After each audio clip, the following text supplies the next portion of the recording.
Beatty eventually struck a deal with Warner's that guaranteed Titira Hiller, Beatty's production company, a remarkable ownership share of 40% of the adjusted gross. Because Warner's paid the bills and the Warner's shield precedes the title card, people have always called Bonnie and Clyde a Warner Brothers movie. But Bonnie and Clyde was never fully a Warner Brothers product. It was copyrighted by Warner Brothers 7 Arts and Titira Hiller Productions. Nor was it a Warner Brothers movie in spirit. According to Beatty, Jack Warner, or studio didn't understand the movie at all. They wanted us to shoot it on the back lot. There's a letter where Jack Warner says, "What does Warren Beatty think he's doing? How did he ever get into this thing? The gangster stuff went out with Cagney." For his part, Arthur Penn recalled that Warner didn't like the film at all. Beatty tried to smooth things over. He said it was an homage to the old Warner Brothers gangster movies. And Jack Warner said, "What's a fucking homage?" Quote. Beatty's anecdote suggests that Warner is mistaken about gangster stuff. He doesn't say how Warner was supposed to have been mistaken, whether by assuming that gangster stuff no longer had a market, or by thinking that B&C was in fact, Bonnie and Clyde was in fact gangster stuff. Probably the latter. If Bonnie and Clyde had not appeared under the Warner's logo, but at United Artists, which made the first Bonnie and Clyde film, or Fox, it would have been seen for what it is, a bandit picture, like the original Bonnie and Clyde movie, You Only Live Once, released by UA in 1937. In accepting the job of directing Bonnie and Clyde, Arthur Penn did intend an homage, but not to Warner Brothers. He was replacing his hero, as director, he was placing his hero Francois Truffaut, whom the screenwriters originally had in mind to direct their avant-garde film, which they had written in part as an homage to the avant-garde, which in turn, according to the partners, was a movement that was itself reverent toward its forebears. In their 1968 Esquire article, "The Movies Will Save Themselves," Newman and Benton observed that it is possible for the most avant-garde film to be, at least to the filmmaker, partly a synthesis of and reverence for the work of other directors, which is only natural. Our script for Bonnie and Clyde, for example, is consciously influenced by Hitchcock, Hawks, Truffaut, Godard, Bergman, as well as by its own director, Arthur Penn. Newman and Benton do qualify their cineastic piety somewhat. But if today's movies are full of yesterdays, they add, it still seems to most observers that there is a new something in them. And to our mind, what that is his, the filmmaker's, personal statement, end quote. The unmistakable signature identifiable in the films of well-known directors, of Ford, of Hawks, of Siegel, etc., which is that something, the etc. evidently includes Bonnie and Clyde's own director, Arthur Penn. Penn's signature is legible in the movies Godardian, Truffautian, Bressonian, and of course Hitchcockian opening scene, which deploys jarring cuts, zipping pans, odd frames, and the manipulation of point of view to pull the spectator in and to push the spectator away until the frame stabilizes, stabilizes as frame. This is not the beginning of the theme. We're getting sound, sound, sound, sound. No, we're not. We don't have sound. We don't have movement.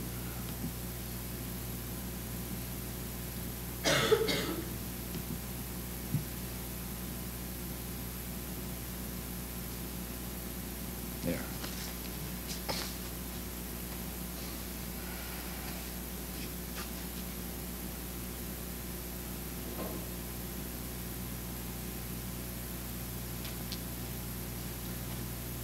That's D.W. Griffith's birdcage back there.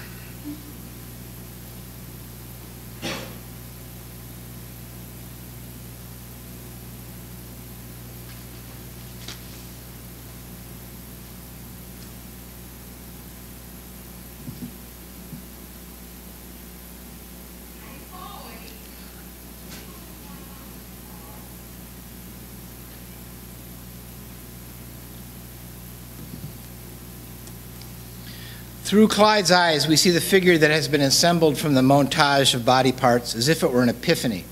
The material elements of screen and wooden window frame dematerialized into media for the effective presentation of the image of beauty in repose. When, without its subject's premeditation, the momentarily transfixing portrait is hung on a blistering white wall, we are invited to regard the portrait as an artful tranquilizing of the nervous modernizing style. A picture signed Arthur Penn, postmodernist. By announcing what Newman and Benton called a new thing, the opening sequence functions as a periodizing hypothesis.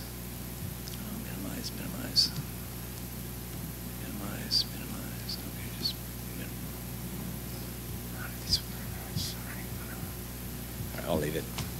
A periodizing hypothesis, a term later coined by Frederick Jameson to apprehend the postmodern nouveau déjà vu as a position that distinguishes its historical novelty by dissolving historical specificity.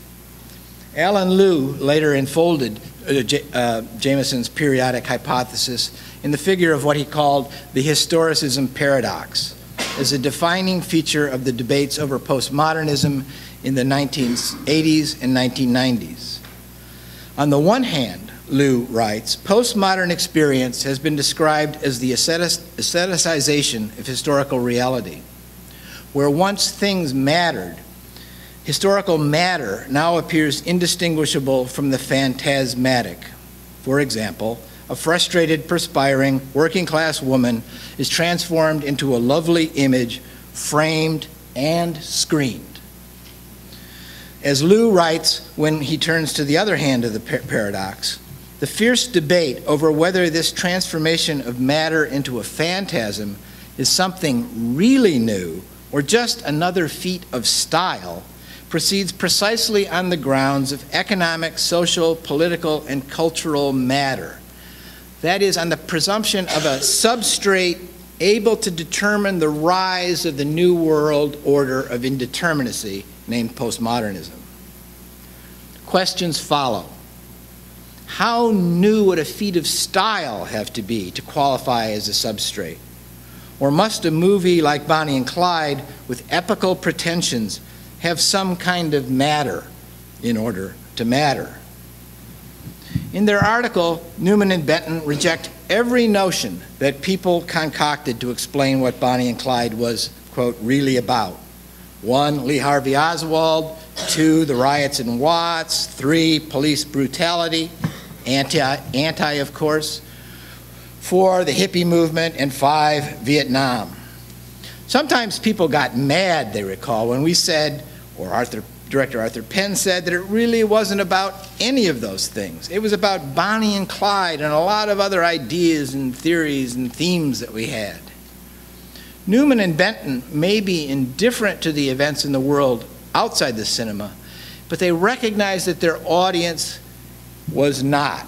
And they are excited by the readings of the movie by contemporary college students, which are so different from the studious interpretations produced according to what they call the precepts, concepts, and practices of the new criticism in which the pair of writers were schooled in the 1960s. Now, the students are responding with real fervor to works of art, and movies most often, only when they can somehow relate the movies to their own outside experiences, ideas, life. They bring outside interpretations to films, or force films to correspond with preconceived notions, and then, if it seems to work, they dig the movie. Dig means like a lot.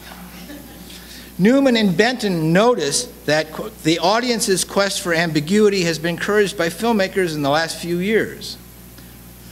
Now, the students of the new criticism were educated to expect an ambiguity constrained by convention and the demands of coherence. The students of the new ambiguity, whose attention may fasten on an incongruous gas mask, or be unsettled by a flip-over wipe, learn the idiom and the attitude, according to Lew, of the stubbornly non-cognitive and non-instrumental aesthetics that Walter Benjamin dubbed reception in a state of distraction. And that postmodern theory has updated into a whole aesthetics of everyday distraction. For the pre-postmodern critic, Pauline Kael, Bonnie and Clyde's aesthetic of distraction was inseparable from a rhetoric of manipulation, which she called the put-on.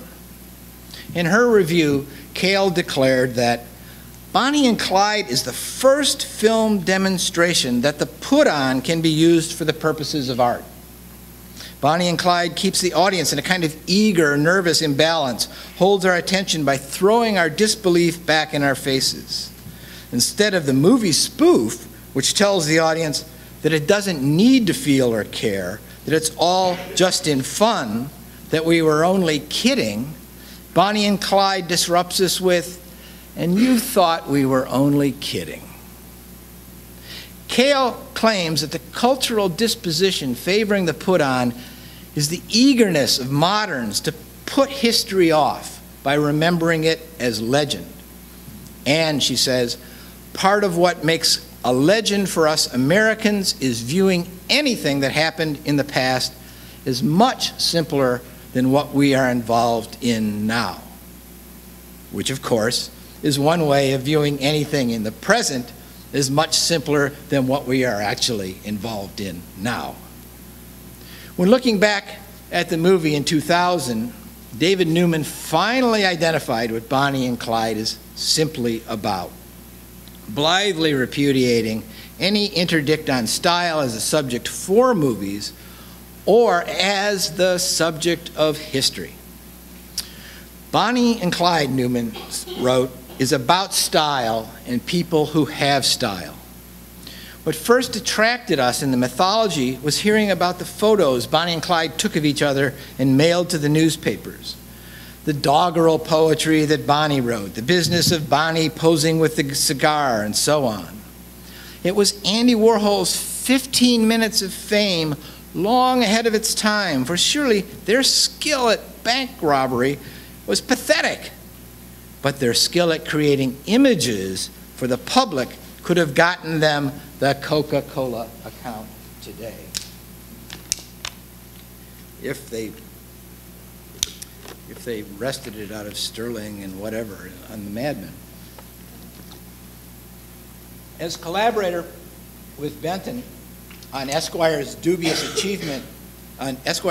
Dubious Achievement Awards, Newman had impeccable credentials to designate Bonnie and Clyde as forerunners of the Warholian dispensation.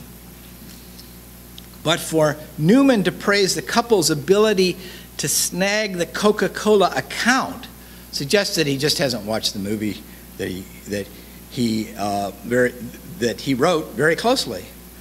Bonnie and Clyde is keenly interested in Coke, but neither the characters nor the motion picture has any interest in representing the product.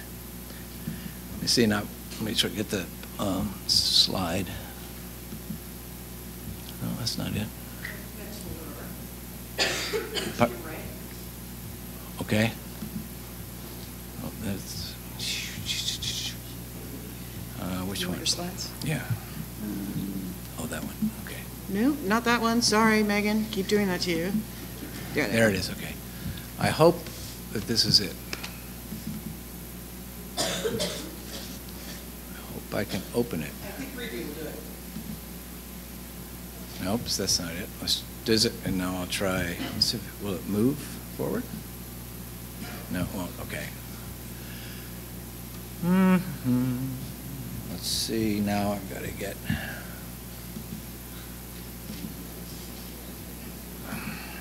I really am not. How do I get out of it now? Move forward.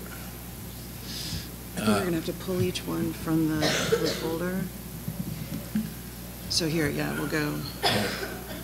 You want this one? I hope so. Yeah, that's it. Okay. That's it.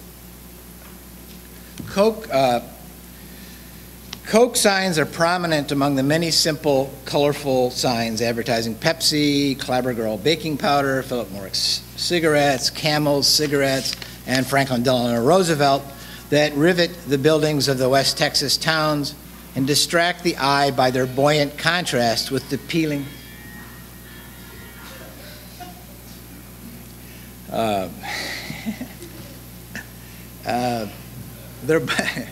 West Texas towns and distract the eye by their buoyant contrast with the peeling paint and the dingy townsfolk.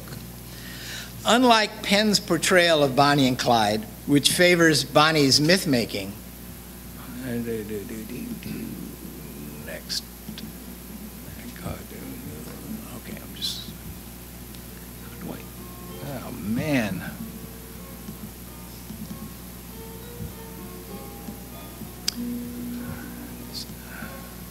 Steve Jobs, where are you when I need you? Yeah, I want to close out the frame so I can see that file. Okay. On the right? Here. Should do it. There. And now you want... There it is. Isn't that it? Yeah, okay. That's Do you want fine. the music to stop? Yes. I don't know whose music that is. Is that the credit sequence for Bonnie and Clyde? I mean, what they're playing on the DVD? They would be playing. Using my audience. Never know. Here we go. There you are.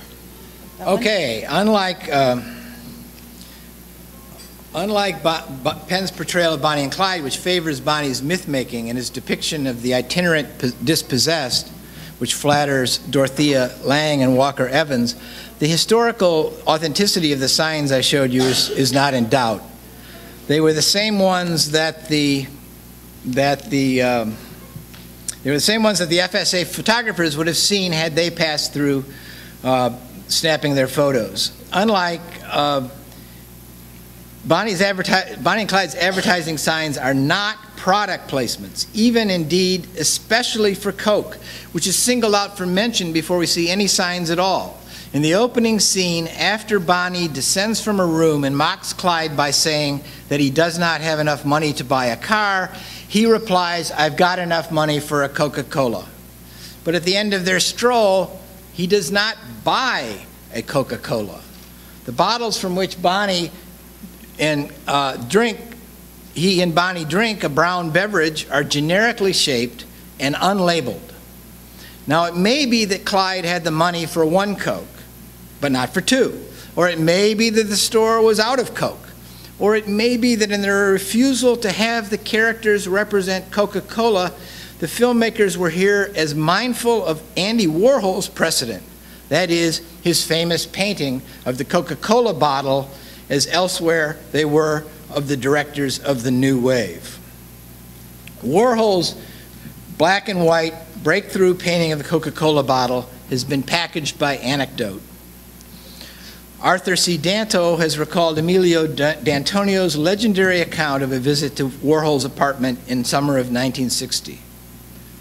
One night I went over and I had a bunch of drinks, and he put two large paintings next to each other against the wall. I'd show that to you, except I'm was afraid of being sued by the Warhol Foundation. So I went over and had a bunch of drinks, and he put two large paintings next to each other against the wall. Now, usually he showed me his work more casually, so I realized this was a presentation. He had painted two pictures of Coke bottles, about 6 feet tall. One was just a pristine black and white Coke bottle. The other had a lot of abstract expressionist marks on it. I said, "Come on, Andy, the abstract one is a piece of shit. The other one is remarkable. It's our society. It's who we are. It's absolutely beautiful and naked, and you ought to destroy the first one and show the other." Arthur Danto, the critic, comments, "From where the impulse arose to colossalize the Coke bottle is one of the deep questions in the social history of modern times. The Coke bottle is one of the classic shapes of modern sensibility, and archaeologists of the future will surely see inscribed in its silhouette the narrow-waisted female form, and infer from its form, its function, to hold some sweet elixir of arousal and fulfillment. Nothing a mere painter could create was as rich with meaning as this. Well, as Danto reads D'Antonio, Warhol's pristine black and white painting of a Coke bottle momentously shifts interest from the representation to the represented, whether as the we of D'Antonio, who we are, or as Danto's elixir. Bonnie and Clyde, however, insistently displays advertisements that represent no products at all. No one in the movie smokes a Camel, drinks a Coke, or bakes a cake with Clabber Girl. Bonnie and Clyde depicts a world in which there is no overabundance of anything except signs of an economy not quite sunk by the Depression, an economy of representations. Those vibrant logos are the signs of the sacred for the people in, as for the spectators of, Bonnie and Clyde. If you are a robber, you can shoot people. You can shoot out windows. And you can shoot through foreclosure notices, but you cannot conceive of tattooing with bullets a Coca-Cola sign. How do I get that sound on?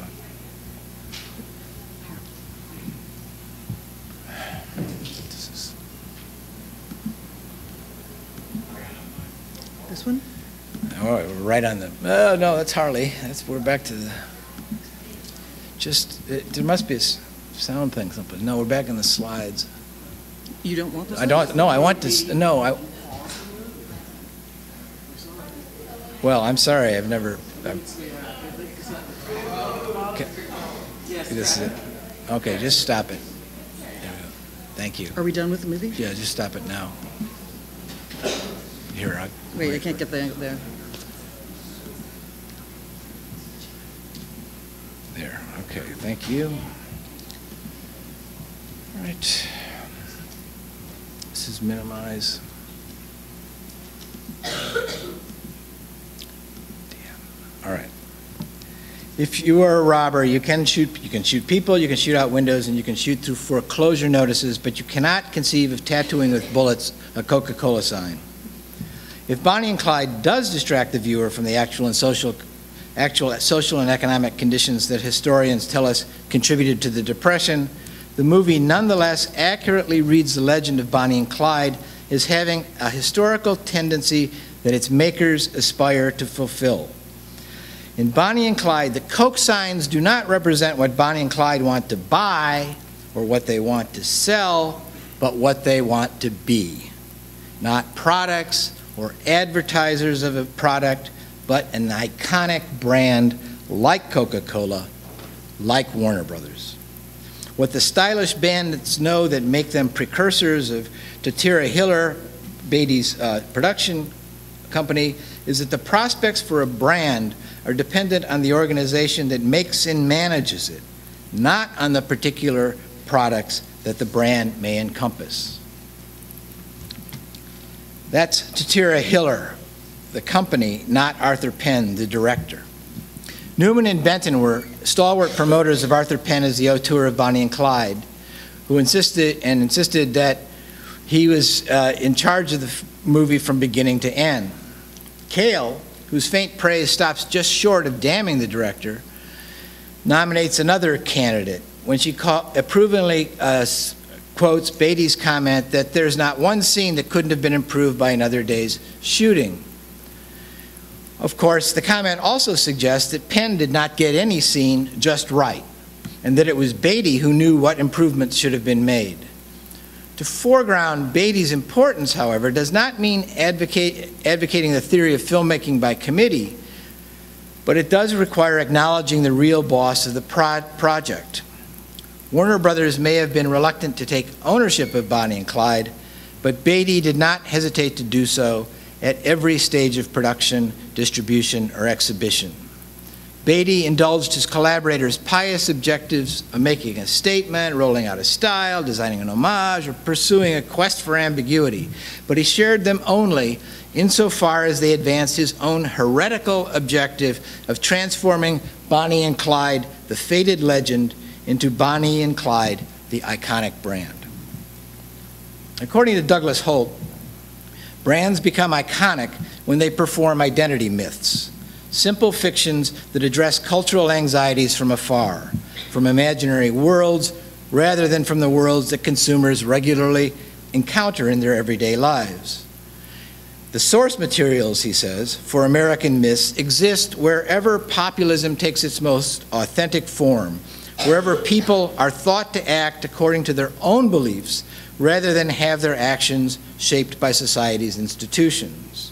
On the frontier, in Bohemia communities, in rural backwaters, in youth subcultures. End quote.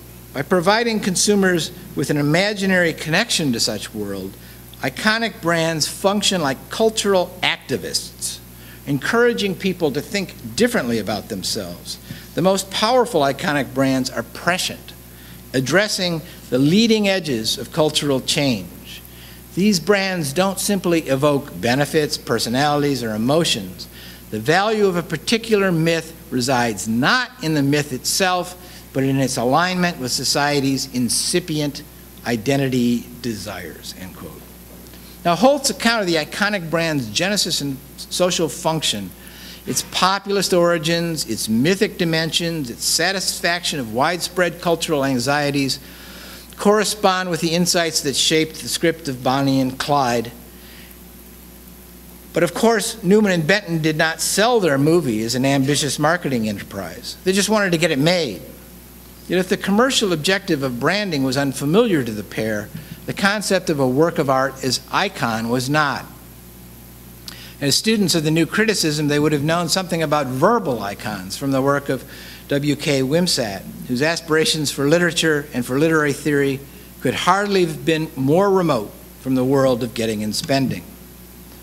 Still, Newman and Benton might have found something suggestive in Wimsatt, specifically the relationship of iconicity to the dynamic form that he calls the concrete universal. Wimsatt observes that literary theorists have from early times to the present persisted in making statements which seem to mean that a work of literary art in some sense is some peculiar sense a very individual thing or a very universal thing or both. His purpose is to inquire what that paradox can mean. Now that may sound like an arcane pursuit, but an entire generation of ambitious undergraduates, students of literature who were unscarred by depression or combat, learned that it paid to pay attention to Wimsatt. I hope to show that it pays now, even if our goal is not, like Newman and Benton's, to write the script for a movie, but the more modest objective of interpreting one. Wimsatt connects the constitution of the concrete journal to the problem of reference. Any universal will be a generalization, reference to some shared idea or attribute. Contrarily, the concreteness of the particular literary object or symbol or poem involves detachment from reference. To explain the literary symbol as a concrete universal requires that we understand what it means to be more interested in a representation than in what it represents, end quote. Wimsatt's attempts to specify what it is about Shakespeare's Falstaff and Cleopatra, for example, makes them instances of that peculiar kind of interest. A kind of awareness of self, Wimsatt argues, with a pleasure in the fact of that awareness, is perhaps the central principle which, instead of simplifying the attributes, gives each one a special function in the whole, a double or reflex value. Falstaff, or such a character of self-conscious infinite variety as Cleopatra, are concrete universals because they have no class names. There's no class of Cleopatras or Falstaffs, only their own proper names. Yet they are structures of such precise variety and centrality that each demands a special interpretation. Mere self-reflection is not enough to account for the concreteness of Falstaff as symbol because he reflects only on shared attributes and because self-reflection is just another form of reference. I'm referring to myself, I'm referring to myself, I'm referring to myself. But we can focus on the pleasure in the fact of that self-awareness as the critical element in Wimsatt's formulation because it suggests that to imagine the existence of a concrete universal might be to treat a symbol as if it could itself have, or perhaps as if it could be an experience, which would amount to treating the symbol as if it had or could be a body. To rephrase that proposition, to be interested in the representation or symbol rather than what it represents or symbolizes is as if one were to imagine a character in a play or oneself as if embodied in order to experience pleasure in the fact of that embodiment. A fact that is emptied of semantic content whatsoever. We'll return to the mechanics of this operation later, but it's worth noting that that reflex and those as-ifs involve a decisive movement of the imagination that is not conditional on words. The correspondence of Wimsatt's theory of the verbal icon with recent theories of experiential marketing is reasonably close. Generally speaking, those theorists, like Wimsatt before them, regarded the brand as a symbol that is embodied by customers who are induced to take pleasure in that fact of embodiment, which is emptied of semantic content. In the relentlessly ingenious discipline of marketing theory, the brand icon stands at the apex of what is called the 4 levels in the evolution of the brand. Those phases proceed from unbranded commodities that lack any differentiation. For example, soap, lords, cellophane, officers. To 2, the use of the brand to differentiate products primarily along functional lines. Windex, Westmoreland, Scotch tape, Mortimer. The 3rd phase involves deliberately building emotional appeal into brands, endowing them with personalities of their own, and fleshing them out in advertising. Chevrolet, Hotspur, Mr. Clean, Hal. And that develops a closer affinity between brand and consumer. Finally, in the 4th stage, some brands become meaningful symbols to large groups of people. They become iconic brands. Falstaff, Cleopatra, Falstaff, Coca-Cola, Cleopatra, McDonald's.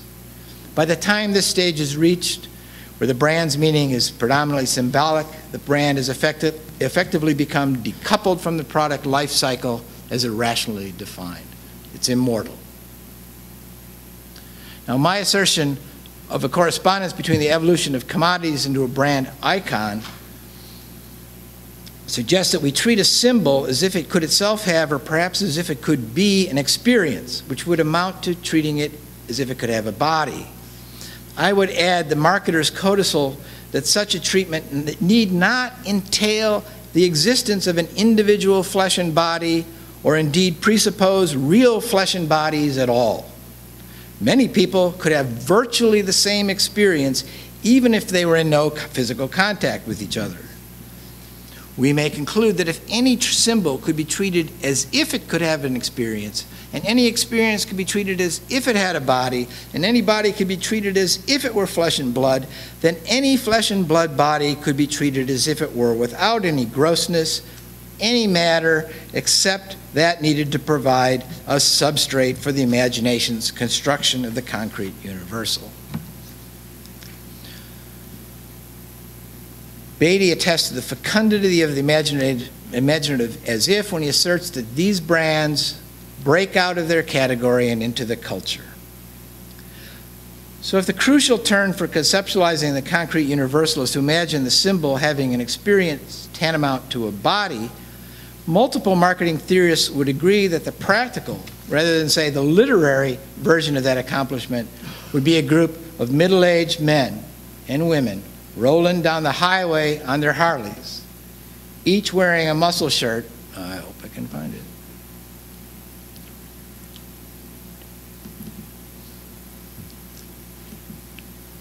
Each wearing a muscle shirt that exposes a Harley-Davidson tattoo on his or her arm.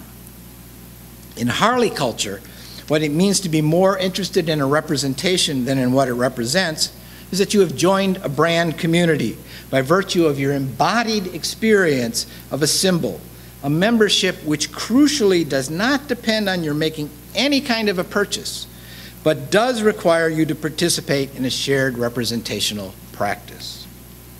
Now let's look at how this works in Bonnie and Clyde. Cale argues that in the shantytown scene, the audience is in the movie transformed into the poor people, the depression people of legend. Of course, it depends on what you mean by transformation, but it can hardly be doubted that the scene depicts how transformation from a collective that shares a dire material condition to an audience where each person has an individual experience while sharing a common object of attention may occur. The scene at the shantytown begins with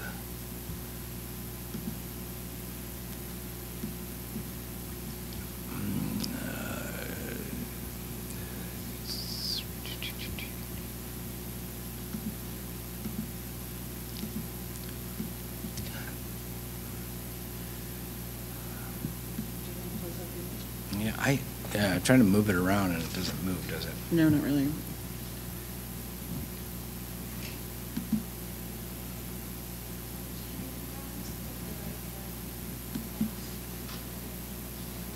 No, they're not scrolled together.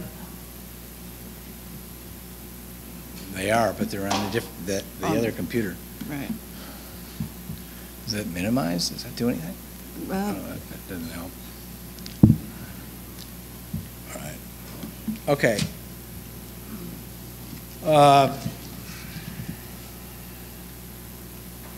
trying to get down to the actual. Can't you hit quit or something? What do you do? Keyboard quit?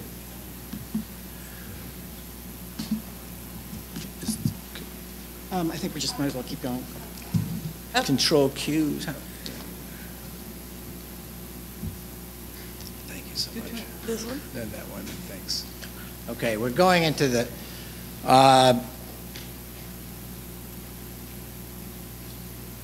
In this scene, if you've seen the movie, and we're not going to get through this in an orderly fashion, I'm sorry, is they drive up to the shanty town, wounded Bonnie and Clyde are in the back seat. CW gets out of the car, his chest is bare. You can see in his chest a little color, and as he goes and kneels by the campsite and talks to the man who's making the food, stirring the pot, you can see a tattoo on his chest. Then he turns and he exposes his chest to the people who are sitting at the table as if to an audience. Okay, now I hit this again. This one, okay. I got it. I did it. I had it. Left click, what's that? Oh, left click. All right.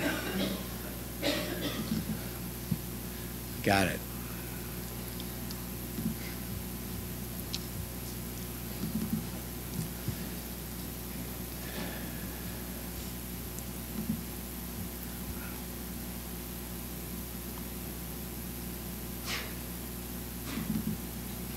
Yeah, that didn't get me what I want.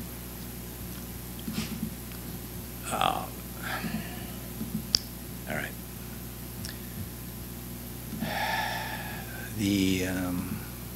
That image is on the other computer. All right, and then he goes back into the car. The woman comes over to the window, looks through the rear view window as if a widescreen, she's looking through a widescreen window at what's going on in the car, stands and stares.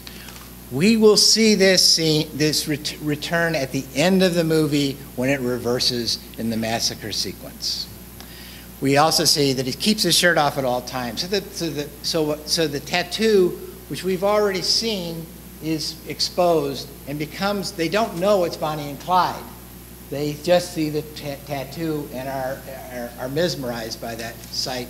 And she comes over as a spectator and sees them, and then the guy reaches in and touches them as if God to Moses, or only God's Beatty, and Moses seems to be, or Adam, sorry, Adam is the man who's trying to get the charisma from Clyde that he now understands. Earlier we saw the scene in which CW is wearing his gas mask in the motel, and he's exposed his flesh, and the other Barrow brother who looks at him and touches the tattoo on his chest, which says, there's two bluebirds, it's a heart, and it says love underneath.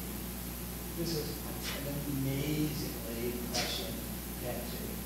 This occurred just about 2 months before the Beatles released All You Need Is Love. It occurred just before the Summer of Love in 1967. This tattoo, as his father later indicates, when he goes to his father's house, his father says, what you got that dirt on for?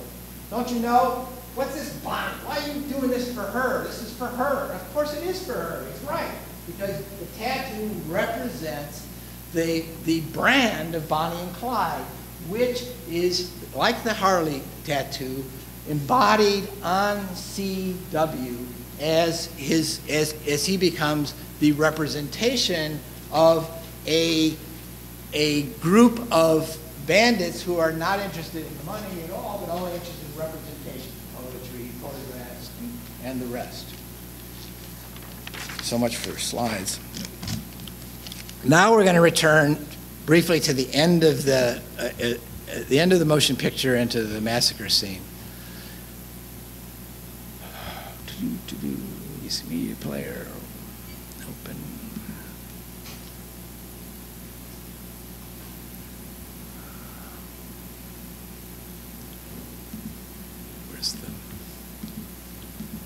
Where is the image?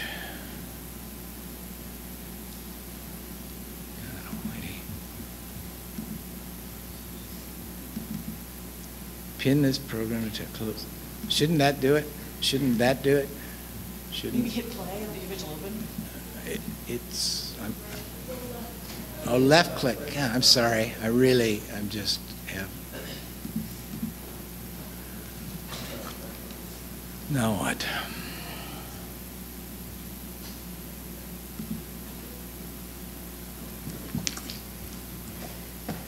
Sorry, you have to left click. All right, thank you. Now we're going to get to the end of the movie.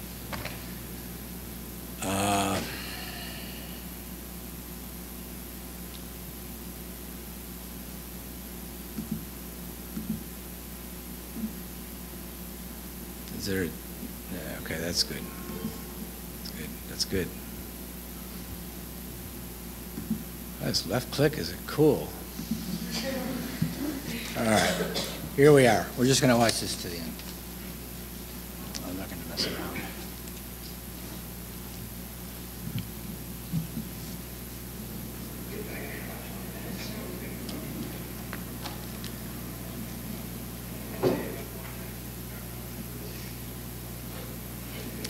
So the argument is that the tattoo is what literally what Cale calls a put-on.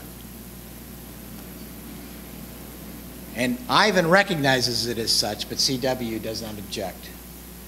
And it's a trademark of the firm named Bonnie and Clyde, which is feeding its urge to monopolize publicity by using CW as its representation.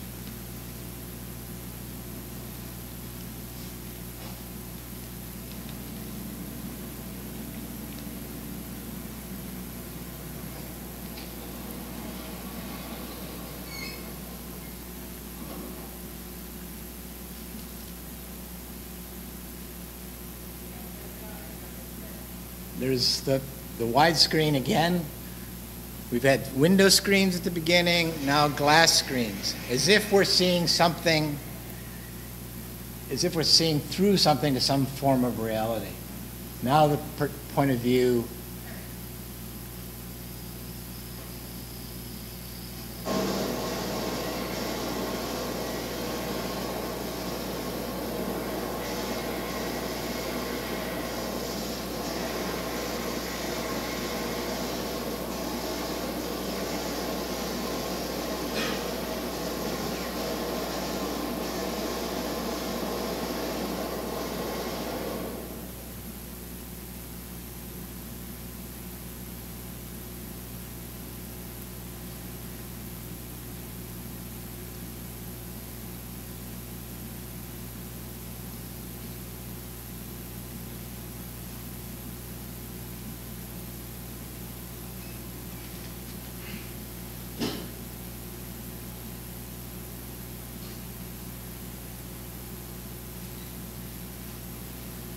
shifts.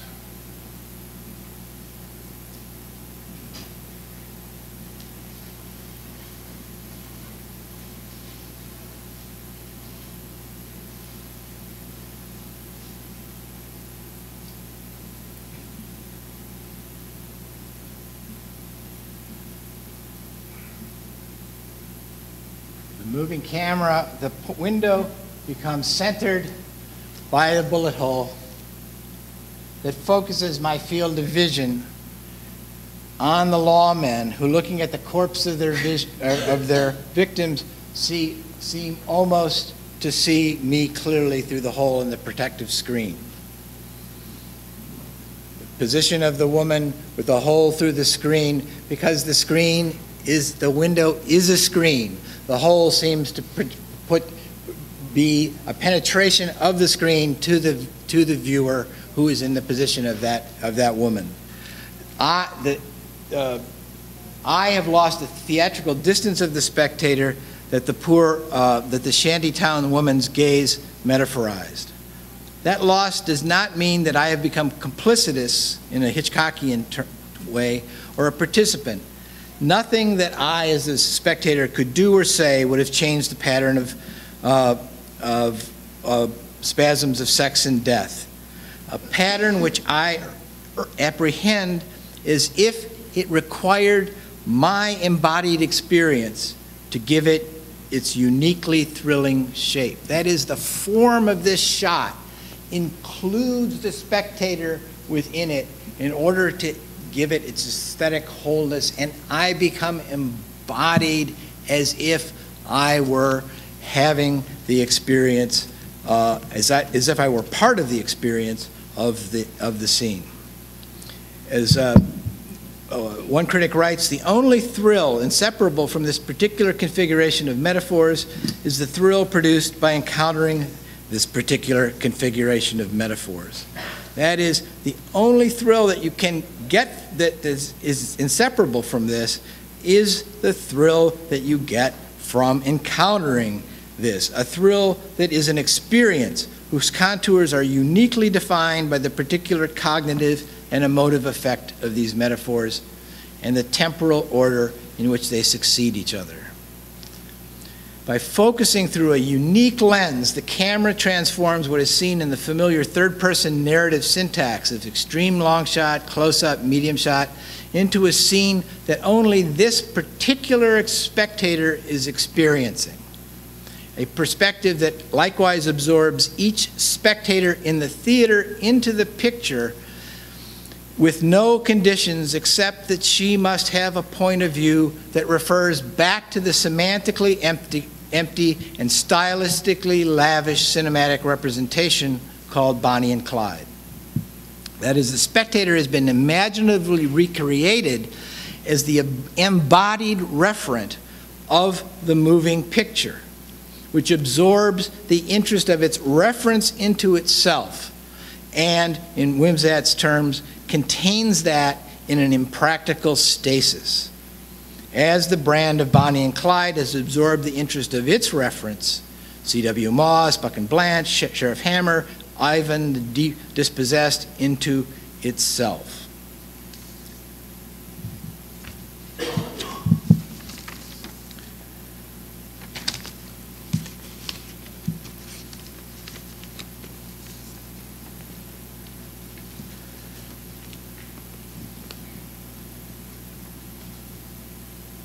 By the time Newman and Benton wrote their article, The Movies Will Save Themselves, for Esquire, Bonnie and Clyde had become the iconic brand that the narrative had designed. And despite the deliberate attempts by the top executives at Warner's to bury the movie in August in the sticks, the hero who rescued the movie that saved the movies was Warren Beatty, the producer, who improvised a strategy of maneuver between the sclerotic studios and the cultic art houses that prefigured the new Hollywood of the 70s. Beatty was not the first actor to produce and star in his own motion picture, but no actor-producer since Chaplin had been as intimately involved with all aspects of the Hollywood production, including distribution and exhibition. Beatty's marketing strategy presupposed that the movies could only save themselves if they also saved the studios from the death wish that gripped every executive office in Hollywood in the late 60s. Beatty was not anti-institutional in principle. He was not an anarchist, he was not a radical, he was not a new leftist. He was hostile to institutions in practice, and particularly to motion picture companies and their chieftains. Jack Warner, in his view, had devalued Warner Brothers by selling it to Seven Arts cheap, just so he could get out from under it. Once Kenneth Hyman, the head of Seven Arts, took charge, he further degraded the brand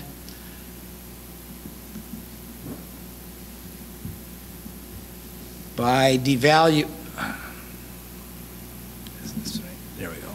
He further devalued the brand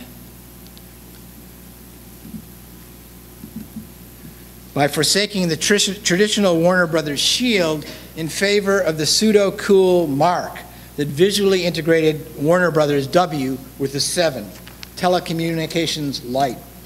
And finally, by pushing stale Seven Arts product ahead of Bonnie and Clyde into the theaters. Hyman resisted re-releasing Bonnie and Clyde even after the reviewers recanted their earlier pans of the motion picture during August and September of 1967, when Time magazine devoted a cover to Bonnie and Clyde, and then the extraordinary Paris opening of Bonnie and Clyde in January of 1968, where the movie once, if not for all, proved its myth-making power by selling Bonnie berets to the French, like selling refrigerators to Eskimos. Beatty could do it if he wanted to. The only pressure that worked on Hyman to re-release the movie was Beatty's inspired threat of a lawsuit, not on any specific ground. He had no reason to launch a lawsuit, except that he suspected that Hyman had sometime been involved in some form of shady operation, so that he would himself suspect that Beatty knew more than the nothing that he actually did know. Warner's Seven Arts took the all but unprecedented step of re-releasing the movie in the winter of 1968, just in time for it to receive 10 Oscar nominations. As Robert Sklar observed, Warner's grudging distribution and bad press could not kill the film. It was a cultural phenomenon. It was as if audiences understood better than either the distributor or the critics the emotional power of the film's anarchic individualism.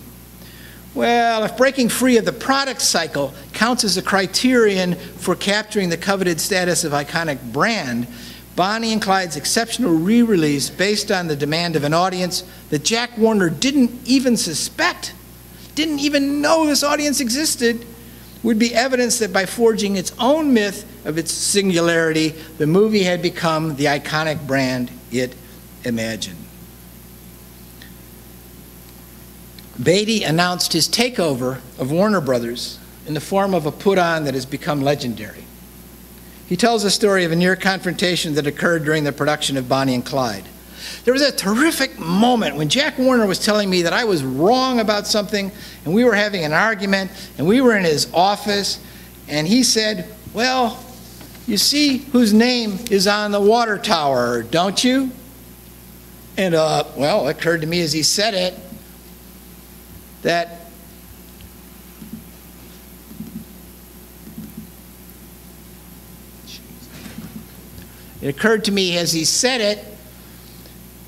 that I thought I remembered that it was the initials. And I went over to the window and I looked and I said, "Well, it's my initials." And that was good.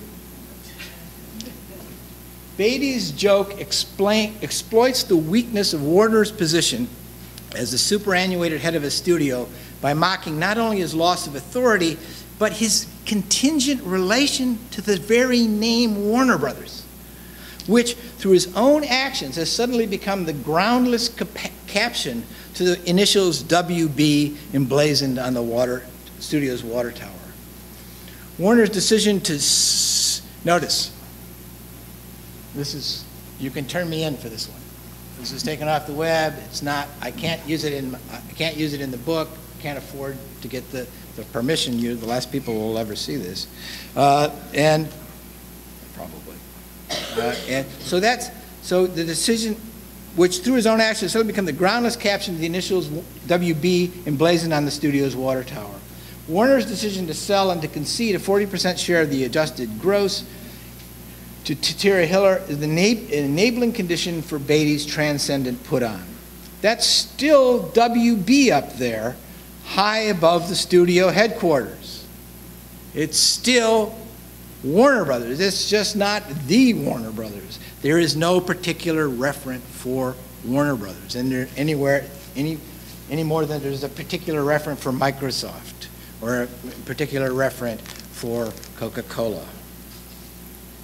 Those letters are no longer the initials of Jack Warner. Beatty's appropriation of WB as his own initials implies that the letters and indeed the name of the studio are indifferent to any native referent. The put-on is double-edged, a severance of the studio from its founder and former owner, but a reinforcement of the studio as an iconic site of identification, either through the initials, if you have them, or the name, if it means something to you in a way that it no longer does to the man whose name it formerly was. For the time being, if there's to be a Warner Brothers, WB has a greater claim to ownership than JW because he does know something. To have an ownership stake in the phenomenon of Bonnie and Clyde is to have a stake in Warner Brothers that no longer belongs to Jack Warner, who founded the studio, nor to Kenneth Hyman, who bought it, but belongs instead to the culture at large, and to anyone in particular whose experience of the movie had marked her. By the time the credits were added to the final print, the existence of the iconic studio named Warner Brothers had become strictly symbolic, a formal condition for the appearance on the screen of a motion picture that would reinvigorate its nearly obsolete brand by giving it a new meaning. And thus alone, of all the credits at the beginning of the motion picture, I don't know if you can see the color, yeah. Of all the credits, this is the only one that appears in the sepia color, which is a sign of an antiquated sign. And there was a battle over those credits. All of the Warner executives wanted those credits to be in sepia. Beatty resisted, black and white, and this alone is in sepia, as if colored in by D.W. Griffith. The movie concludes with this version of the studio logo.